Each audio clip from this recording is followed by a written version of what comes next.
안녕하세요. 메디친 그룹 방학학습법 특강에 오신 여러분 환영합니다. 저는 메디친에서 대학생 멘토로 활동하고 있는 송티입니다. 네, 이번 방학학습법 특강에서 제가 영어 영역을 맡아서 여러분들에게 영어에 관한 학습법을 몇 가지 말씀드리려고 이 자리에 나왔습니다. 제가 제목을 찐 실력을 완성하라 라고 해놓았는데요. 여러분들이 영어에 대해서 가지고 있는 고민은 크게 두 가지 정도인 것 같습니다. 첫 번째는 여러분들이 지금 6월 모의고사를 본 이후잖아요. 그러니까 여러분들의 강점과 약점을 파악하고 있는지 제가 여러분들에게 질문을 드리고 싶습니다. 그 다음에 두 번째는요. 좀 무서운 이야기인데요. 여러분들 수능날 가서 89점, 79점 받아오는 학생들 가끔 보시죠. 근데 이게 과연 남의 이야기일까요? 네, 여러분들이 아마 6월 모의평가에서 89점을 실제로 받은 친구들이 있을 거고요. 아니면 그것보다 조금 더 높은 91점이나 93점을 받은 학생들이 있을 텐데, 근데 그런 친구들이 수능날 가서 89점 이렇게 받아오는 게 어떤 이유에서인지 좀 생각해 볼 필요가 있습니다.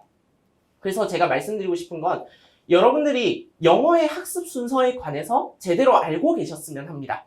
그 다음에 기출도 제대로 안 풀고 EBS로 막 양치기를 해서 점수를 1점, 2점 더 받으면 되지 라고 생각하는 친구들에게 약간의 경고장 같은 걸 좀 날려보고 싶습니다.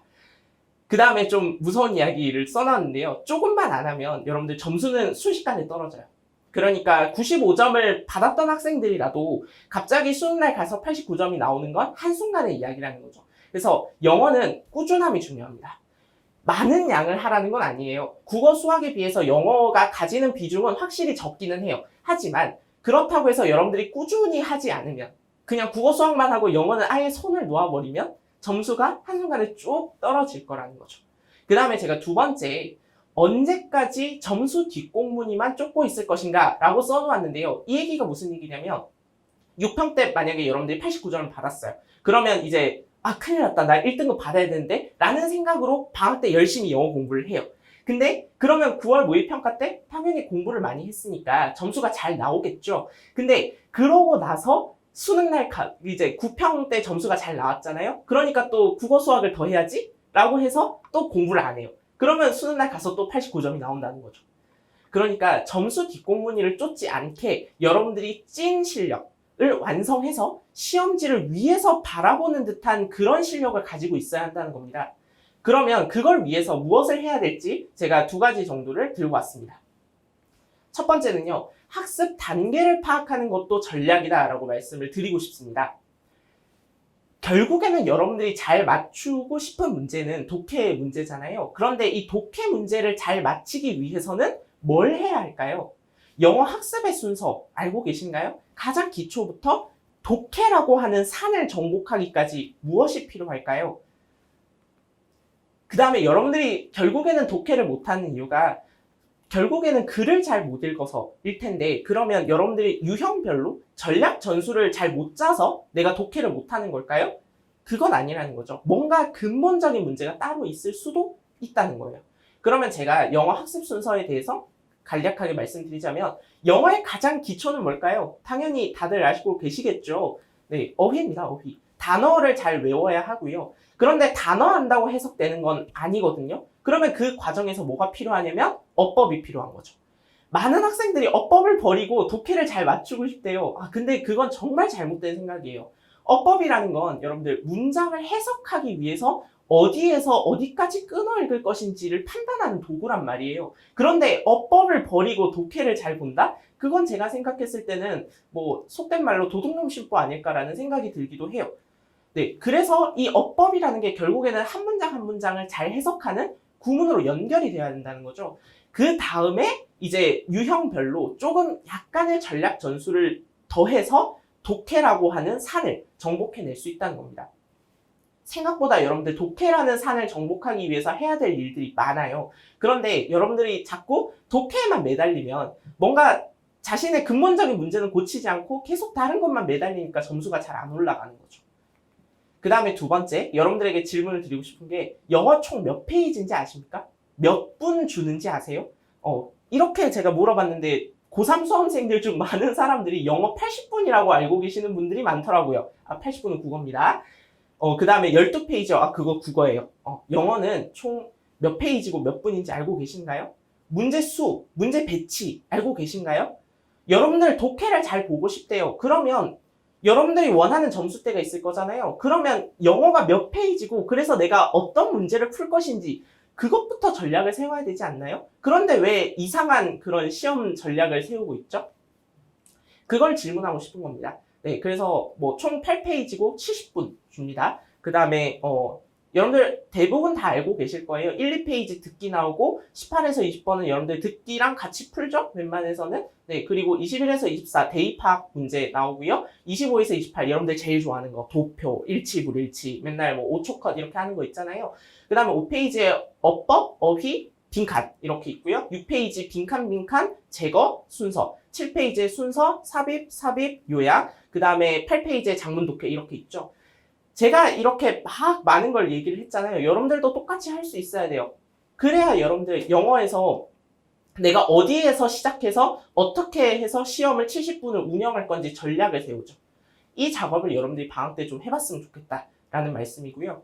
그러면 이제 두 번째로 제가 중요하게 생각하는 건 어휘, 어법, 구문, 독해 각 영역별로 해야 될 것들을 하라는 겁니다. 시작해 봅시다. 어휘부터요. 어휘라는 건 결국에는 여러분들 수능 전날까지도 어휘를 외워가야 되죠. 맞죠? 그런데 그러면 결국에는 여러분들이 단어장을 사게 되잖아요. 그러면 그 단어장을 선정하는 기준이 뭐가 되었으면 좋겠습니까? 라고 질문을 여러분들이 많이 하세요. 그래서 단어장 선정의 기준을 말씀을 드리자면 뭐 이렇게 써놓으면 여러분들이 좀 놀라던데 70%에서 90%는 여러분들이 아는 단어여야 돼요. 여러분들이 수능 단어장을 샀는데 1번부터 1000번까지가 여러분들 다 모르는 단어라고 생각해봐요. 그러면 막막해요. 그러면 단어 할 맛 안 나거든요. 정말로. 그래서 70%에서 90% 정도까지가 여러분들이 아는 단어여야 돼요. 근데 그 아는 단어라고 해서 그냥 넘기라는 뜻이 아니라 한 단어에는 정말 다양한 뜻이 있잖아요. 단어장에서 그 다양한 뜻을 아는 단어라고 하더라도 그 다양한 뜻을 한번 느껴보라는 겁니다. 그래서 많은 수가 아는 단어로 구성이 되어야 된다라고 말씀을 드린 거고요. 그 다음에 뜻이 최대한 다양하고 그 뜻마다 용례가 제시되어 있는, 그러니까 예문이 제시되어 있는 그런 단어장일수록 좋습니다. 왜냐하면 예문을 통해서 단어를 익히는 것이 저는 제일 좋다고 생각해요. 여러분들이 그냥 애플, 사과 이렇게 단순하게 암기하면 머리에 잘 안 들어와요. 그러니까 그냥 예문을 읽어보는 거예요. 단어가 이런 맥락에서 쓰이는구나 라는 걸 한번 느껴보자고요. 근데 그걸 막 암기해야지 라는 그런 강박관념 갖지 마시고요. 그냥 읽으세요. 대신에 좀 많이 읽으세요. 그 다음에 제가 단어에서 또 중요하게 생각하는 건 단어의 뜻이 아니라 이미지가 중요하다 이런 말씀을 많이 드리는데요.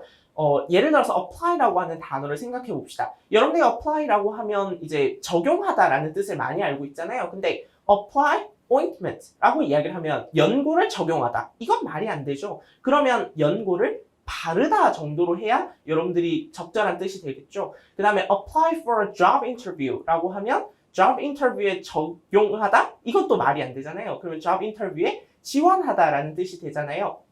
그래서 apply는 여러분들 적용하다라는 뜻만 알고 있으면 이런 다양한 뜻에 자꾸 약해지는 거죠. 그러니까 apply라고 하는 단어의 이미지를 생각했을 때 사용하다 아니면 뭐 쓰다 이런 이미지를 가지고 계시면 apply ointment, 연고를 쓰는 거니까 연고를 바르는 거죠. 이렇게 자연스럽게 다양한 뜻으로 연결될 수 있는 거예요. 그래서 한 단어에 그냥 짜잘짜잘한 뜻을 다 외우려고 하지 말고요. 그래서 얘가 큰 의미로 뭔지를 생각하면서 단어를 외우셨으면 좋겠습니다. 그 다음에 단어는 반복이 생명이에요, 여러분들.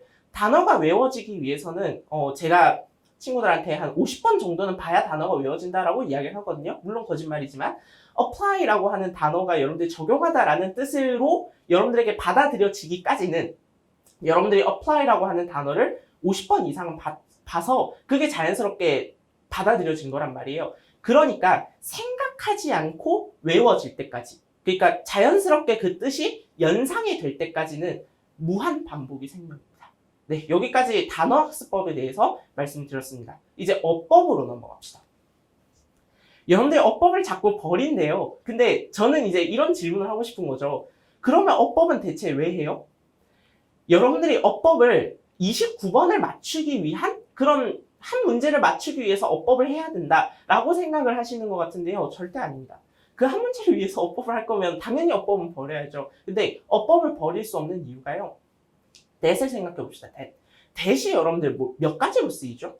정말 수도 없이 많거든요. 지시대명사, 지시형용사, 관계대명사, 접속사, 그 다음에 강조구문 이런 데서도 that이 쓰이고 관계부사를 대신하는 that도 있어요, 여러분들. 그러면 이 that이 어떤 that인지를 알아보기 위해서는 어법을 공부를 해야죠, 당연히. 그래서 어법이라는 건 결국에는 왜 배우냐면 that이 나왔어. 그러면 이 that이 어떤 that인지를 파악하기 위해서, 그래서 결국에는 문장 해석을 잘 하기 위해서 어법을 배운다는 겁니다. 그걸 여러분들이 좀 생각해 보셨으면 좋겠어요. 그래서 어법이 안 되어 있는 친구들, 그런데도 점수를 한 10점 이상 올리고 싶은 친구들은요, 반드시 어법 강의를 방학 때 듣고 방학 때 마무리하세요. 네, 그래서 그 어법 강의를 그냥 듣고 있지 말고요, 여러분들만의 문법 노트를 하나 만드시는 걸 추천을 드립니다. 그래서 여러분들이 헷갈리는 거나 이런 것들을 정리하면서, 그리고 그 that이라고 하는 걸 배웠다고 칩시다. 그러면 그 that에 관련된 예문들을 정리해서 노트를 만드는 거죠. 네, 그런 노트를 만드시는 걸 추천을 드리고요. 그 다음에 어법 학습할 때 주의해야 될 사항, 당연히 어법 공부를 했으면 29번은 맞춰야 돼요. 어법 문제를 맞히는 건 당연해야 하고요. 그런데 결국에는 어법이라는 걸 배우는 이유는 긴 문장을 어떻게 끊어 읽을 것인가를 배우는 거예요. 국어에서 여러분들 긴 문장 그냥 쭈루룩 읽어서 읽히지 않죠. 끊어서 인식하는 거거든요. 영어도 똑같아야 돼요. 긴 문장을 끊어서 읽을 때 어디에서 끊어서 읽어야 할지를 배우는 게 어법이라고요. 그럼 이제 구문으로 넘어갑시다. 어법이라는 건 구문, 한 문장 해석을 잘하기 위한 도구라고 그랬어요. 그러면 구문이라고 하는 것은 한 문장을 해석을 할 때 결국에는 여러분들 짧은 문장이 해석이 안 되진 않아요. 짧은 문장이 해석이 안 되면 단어 때문이겠죠. 근데 결국에는 여러분들이 아는 단어인데도 그게 길게 연결이 되면 해석이 안 되니까 문제인 거죠. 그러면 길고 복잡해서 해석이 안 되는 거니까 이 질문을 반드시 해봐야 돼요. 문장이 왜 길고 복잡해지는지에 대해서 고민을 좀 해봐야 된다고요. 그 이유가 뭐냐면요, 여러분들 구와 절이에요. 여러분들 국어에서 요즘에는 문법을 다 하진 않으니까 안긴 문장, 아는 문장 이런 거 학교 다닐 때 배우셨죠? 영어에도 똑같은 거예요. 구와 절이 계속해서 붙으니까 문장이 길고 복잡해지는 거거든요. 그러면 문장을 구와 절로 잘 끊어내는 연습을 해야죠.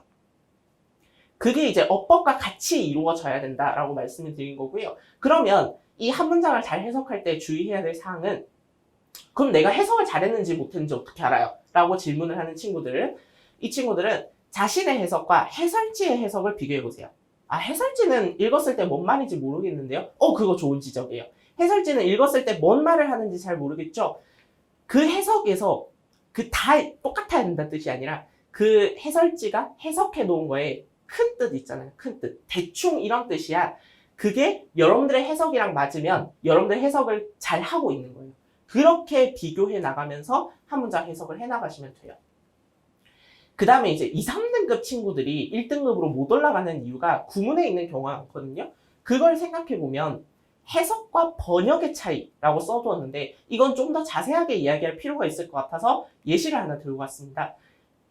수능 예시를 들고 오고 싶기는 했는데요. 여러분들이 작년 수능은 또 안 풀어본 친구들이 있을 것 같아서 여러분들이 풀어봤을 법한 6편 문제를 들고 왔습니다. 길죠? 긴데 이거 다 해석할 건 아니고요. 첫 문장만 한번 여러분들 해석해 보세요. Children can move effortlessly between play and absorption in a story 라고 되어 있습니다. 뭐 일시정지하고 잠깐 해석을 해보시고요. 그 다음에 제가 어떻게 해석을 했는지 한번 비교해 보세요. 자, 그러면 제가 어떻게 해석을 했는지를 보여드리면, 일단 여러분들이 요까지만 제가 읽어드렸는데 뭐 뒤에 있는 것까지 읽으셔도 상관은 없을 것 같고요. Children can move effortlessly. 아이들은 쉽게 이동할 수 있다. 근데 2, 3등급 친구들은 어떻게 해석을 하냐면요. 노력 없이 이동할 수 있다. 이러면 이제 점점 복잡해지는 거죠. 네, 그 다음에 between play and absorption in a story. play, 놀이와 그 다음에 이야기로의 몰입. 뭐지? 이런 생각이 들잖아요. 제가 방금 한 게 뭐냐면 2, 3등급 친구들이 많이 하는 번역이에요. 번역이라는 건 영어랑 한글을 자꾸 1대1 대응하려고 한다는 거죠. 2, 3등급 친구들. 그러면 어떤 현상이 벌어진다고요? 아이들은 노력 없이 이동할 수 있다. 놀이와 이야기로의 몰입을. 마치 뭐뭐인 것처럼 둘 다가 똑같은 활동의 형태인 것처럼. 이해 안 되죠? 그러면 진짜 해석으로 나아가기 위해서는 뭘 해야 되냐면 여러분들의 언어로 재진술을 해야 돼요. 재진술이라는 건 그래서 얘가 무슨 의미지? 를 생각해 보는 걸 의미해요. 그러면 놀이와 이야기로 왔다 갔다 쉽게 할 수 있다. 이런 얘기인 거죠. 그러면 놀이랑 이야기는 같은 얘기인 거구나 라는 문장으로 첫 문장을 해석할 수 있어요. 그러면 뒤에 문장은 예시이긴 한데 이것도 쉽게 이해할 수 있어요. The taking of roles in a narratively structured game of pirates is not very different than the taking of roles in identifying with characters as one watches a movie. 길죠? 그러면 이 긴 문장을 끊어 읽는 단위가 뭐라고요? 구하절. 그러면 전치사 이런 걸 묻게 되고요. 동사를 찾게 되고 그 다음에 얘가 형용사니까 보어가 될 거고요. then 이렇게 되어 있어서 이렇게 묶이겠죠. 아니면 이렇게 전치사를 좀 더 묶을 수 있고요. 이렇게 문장을 끊어 읽는 단위는 어법인 거고요. 그 다음에 이제 해석을 해봅시다. 역할을 맡는데요. 이야기적으로 구조화된 게임. 그럼 무슨 말이에요? 이야기가 있는 게임이란 소리인 거죠. 그 다음에 해적의 이야기가 있는 게임. is not very different. 다르지 않대요. 뭐랑 다르지 않냐면 역할을 맡는 거. Identifying with characters as one watches a movie. 영화를 볼 때 사람들이 그 캐릭터에 identify, 동일시하는 거. 그러니까 영화를 보면서 해적이랑 동일시하는 거랑 해적 이야기가 있는 게임에서 역할을 맡는 거랑 똑같다. 그러면 이 말이 무슨 말이에요? 결국에는 역할 놀이랑 이야기랑 왔다 갔다가 쉽게 된다 이 얘기인 거죠. 다르지 않다, 같다 이런 얘기였으니까. 무슨 얘기인지 아시겠어요? 이건 번역, 1대1로 대응되는 번역을 하지 마시고요. 그걸 여러분들의 언어로 번역하는 연습을 하셔야 돼요. 그게 해석인 거예요. 해석. 무슨 얘기인지 아시겠어요? 그래서 2, 3등급 친구들에게 권하고 싶은 건 해설지의 해석을 똑같이 따라하려고 하지 말고요. 그래서 이게 무슨 말이지? 그래서 이게 무슨 말이지? 라는 걸 계속 생각하면서 문장 해석을 해보셨으면 좋겠어요. 근데 이렇게 해도 무슨 얘기인지 잘 모르시는 분들이 있을 것 같아서 이건 결국에는 여러분들 국어랑 똑같아요. 영어 따로 국어 따로가 아니라 영어랑 국어랑 다 똑같은 이야기거든요. 그러면 이게 무슨 말인가? 또 국어를 하나 들고 왔죠? 영어 학습법을 얘기하는데 국어를 들고 오는 사람은 저밖에 없을걸요? 네, 시작해봅시다. 근대 이후 서양의 철학자들은 과학적 세계관이 대두하면서 이전과는 달리 인과를 물리적 작용 사이의 관계로 국한하는 경향을 보였다. 영어랑 똑같죠, 여러분들? 영어 해설지 보는 기분 안 드세요? 그게 여러분들 국어예요. 근데 이걸 그대로 그냥 정보를 때려박는 그런 게 아니죠. 여러분들이 여러분들의 언어로 결국에는 받아들이게 돼요. 인과를 물리적 작용 사이의 관계로 국한하고자 했다. 그러면 이게 잘 안 들어오니까 뒤에서 뭔가 설명을 했겠죠. 인과 관계 자체는 관찰할 수 없다. 그러면 이 얘기가 무슨 얘기지? 원인과 결과에 해당하는 사건만을 관찰할 수 있을 뿐이다. 그래도 아직 이해가 안 되시면 가령이라고 해서 예시를 들어주죠. 추위 때문에 강물이 얼었다는 직접 관찰한 물리적 사실을 진술한 것이 아니다.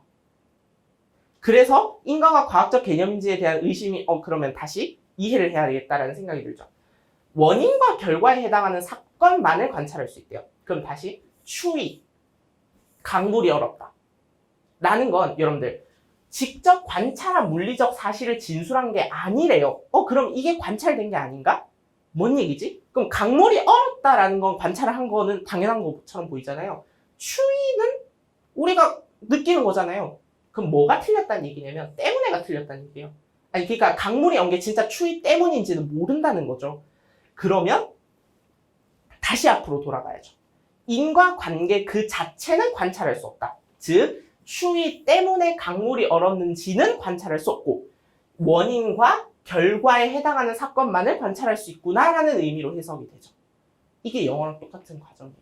여러분들 국어는 한 문장 한 문장을 이해하는 게 중요하다고 하면서 왜 영어는 이런 작업을 하지 않죠? 근데 국어조차도 이런 작업을 하지 않았으면 큰일 난 거예요. 국어도 이렇게 똑같이 해야 돼요. 무슨 얘기인지 아시겠죠? 여러분들의 언어로 글이 글자로 보이는 게 아니라 여러분들의 언어로 번역이 돼야 돼요. 그 작업을 해보셨으면 좋겠다라는 말씀을 드리고 싶은 겁니다. 그럼 이제 독해로 넘어갑시다. 이제 마지막 산이죠. 이 독해라는 건 유형별 전략이 있는가? 그러니까 여러분들이 대입 파악을 풀 때 어떤 전략을 가지고 푸시는지, 아니면 여러분들이 제일 어려워하는 건 빈칸, 순서, 삽입 이런 거잖아요. 그런 거 풀 때 전략이 있으신지 궁금하고요. 요게 이제 여러분들 수능에서 문제 나오는 순서거든요. 대입 파악, 일치, 불일치, 어법, 어휘, 빈칸, 제거 순서, 삽입, 장문 독해, 장문 독해. 각 유형을 어떤 순서로 풀 것인지, 이게 시험지를 설계하는 전략인 거죠. 이 시험지를 설계하는 전략을 여러분들이 짜두시는 걸 추천을 드립니다. 그리고 이것도 한번 생각을 해보세요. 얼마 정도의 시간을 투자할 것인가. 학생들이 시간이 많이 걸리는 이유를 생각을 해보니까 그 대입학, 그러니까 주제 제목 고르는 문제에서 안 읽히니까 자꾸 또 읽고 해서 한 3분에서 5분 가량을 다 날려먹더라고요. 아, 그렇게 하면 안 돼요. 그러니까 각 유형별로 리미트를 걸어놔야 돼요. 이 정도의 시간이 지나면 나는 넘어가겠다. 이런 거. 그래서 얼마 정도의 시간을 투자할 것인지 생각을 해보시고요. 그 다음에 각 유형은 뭘 물어보는지에 대해서도 생각을 해봤으면 좋겠어요. 제거 순서 삽입이라는 건 논리적인 구성을 파악하는 거예요. 그래서 빠진 문장을 아니면 글의 순서를 맞춰내는 작업이니까 논리력이 있는가를 묻는 거예요. 근데 빈칸이라고 하는 건 그 문단이 논리적으로 구성되기 위해서 이 빈칸에 뭐가 들어가면 알맞겠니? 라고 하는 추론을 물어보는 거니까 이런 것들을 집중해서 여러분들이 빈칸 문제를 풀 때 생각을 하면서 빈칸이 여기에 들어가야 문단이 한 문단이 이렇게 논리적으로 구성이 될 거야 라는 걸 생각하면서 문제를 푸셨으면 좋겠습니다. 무슨 얘기인지 아시겠죠? 하지만 이걸 생각하기 이전에 뭐가 잘 되어 있어야 된다고요? 어법, 구문, 어휘가 잘 되어 있어야 된다고요. 무슨 얘기인지 아시겠죠?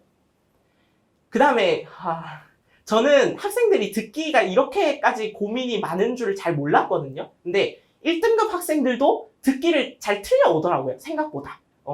97점 받은 학생들 물어보니까 돈 계산 문제 틀렸대요. 뭐 이런 경우가 엄청 많아서 듣기도 잠시 이야기를 좀 해드리겠습니다. 듣기는요, 여러분들 딕테이션 연습을 좀 해봤으면 좋겠는데, 딕테이션이라고 하면 여러분들 막 있잖아요. 뒤에 수능 기출문제집 같은 데 보면 뭐 빈칸 뚫어놓고 그거 채우고 뭐 이런 연습을 하시는데, 그거는 제가 생각했을 때는 그렇게 도움이 되는 건 아닌 것 같고요. 받아듣기라는 표현을 썼는데 뭐냐면 한 문장씩 듣고 이제 한 문장씩 듣고 바로 해석, 직독 직해 연습을 해봤으면 좋겠어요. 정확하게 얘기하면 직청 직해겠죠. 네, 한 문장씩 듣고 해석하고 이 연습을 꾸준히 해봤으면 좋겠어요. 그 다음에 듣기는 제가 왜 쉽다고 말씀드렸냐면 1번부터 17번까지 정답이 되는 위치의 문장이 거의 다 정해져 있어요. 예를 들면 목적 같은 데 보면 Hello students, I'm principal of this school 뭐 이런 거 나오잖아요. 그 다음에 I'd like to announce that 이 글의 목적이래요. 그러면 나 이거 얘기하고 싶어. 그럼 이게 당연히 답이겠지. 이렇게 정해져 있어요. 정답의 위치가. 상황 설명 이런 거 있잖아요. 뭐 여기서는 레이첼이 케빈에게 할 말로 적절한 것은 뭐 15번인가요? 거기에 많이 나오죠. 그러면 So, Rachel wants to suggest to Kevin 어쩌고 저쩌고를 제안하고 싶대요. 그럼 당연히 이게 답이겠지. 이런 거예요. 그래서 유형별로 어떤 정보가 답이 되는지를 찾아보시면 듣기는 생각보다 쉽습니다. 그 다음에 듣기 풀면서 독해하는 거에 대해서 말이 많은데 대부분의 선생님들은 듣기 풀면서 독해하라고 말씀하셨을 거예요. 근데 저는 약간만 좀 생각해봤으면 좋겠는 게 듣기를 틀려놓고 듣기 풀면서 독해하면 안 돼요. 이거는 기본입니다, 얘들아. 그래서 듣기를 틀린 적이 있으면 안 돼요. 그 다음에 여러분들이 듣기 풀면서 독해를 하면 주로 18, 19, 20 간단한 거 25, 28, 43, 45 이렇게 풀잖아요. 이 중에서 여러분들 2, 30초 이내에 풀 수 있는 것만 보세요. 왜냐하면 듣기는 결국에는 1분짜리 텍스트를 주고 그 다음에 여러분들이 답이 되는 위치를 고르고 난 다음에 그 막 음악 나오고 뭐 이런 시간 다 합치면 여러분들이 듣기를 풀 다음에 독해로 넘어가서 독해에 투자를 할 수 있는 시간이 한 문제당 2, 30초란 말이에요. 근데 43, 45 같은 건 한 문제당 20초, 30초 이내에 풀 수가 없죠. 그러니까 여기서부터 풀어나가는 거죠. 네. 듣기 풀면서 독해하는 것에 대해서도 잠시 말씀을 드렸고요. 자, 이제 summary 한번 요약해 봅시다. 찐 실력을 완성하기 위해서는 여러분들 9평 전에 영어는 완성되어야 해요. 9평 전에. 무슨 얘기인지 아시겠죠? 9평 이후에 영어 하기 시작하면 여러분들 쪼달립니다. 그러니까 실력은 9평 전에 완성해야 돼요.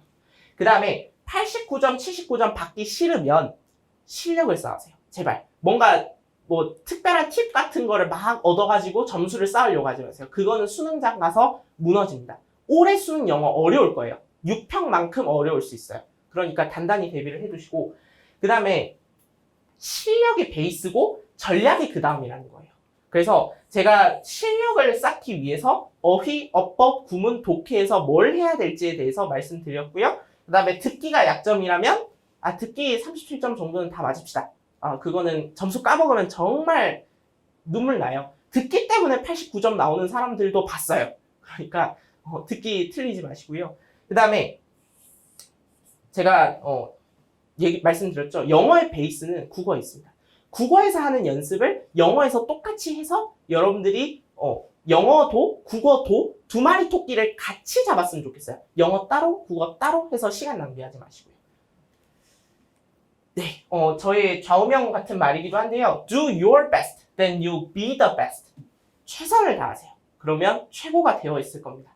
꿈을 향해 달려나가는 여러분들의 노력을 응원하고 있겠습니다. 혹시나 고민이나 질문이 있으시다면 이 메디친 사이트 오시면 저를 비롯해서 많은 멘토님들이 성심성의껏 답변을 해주시니까요. 메디친 사이트 많이 이용해 주시면 감사하겠습니다. 저는 여기까지 하도록 하겠습니다. 들어주셔서 감사합니다.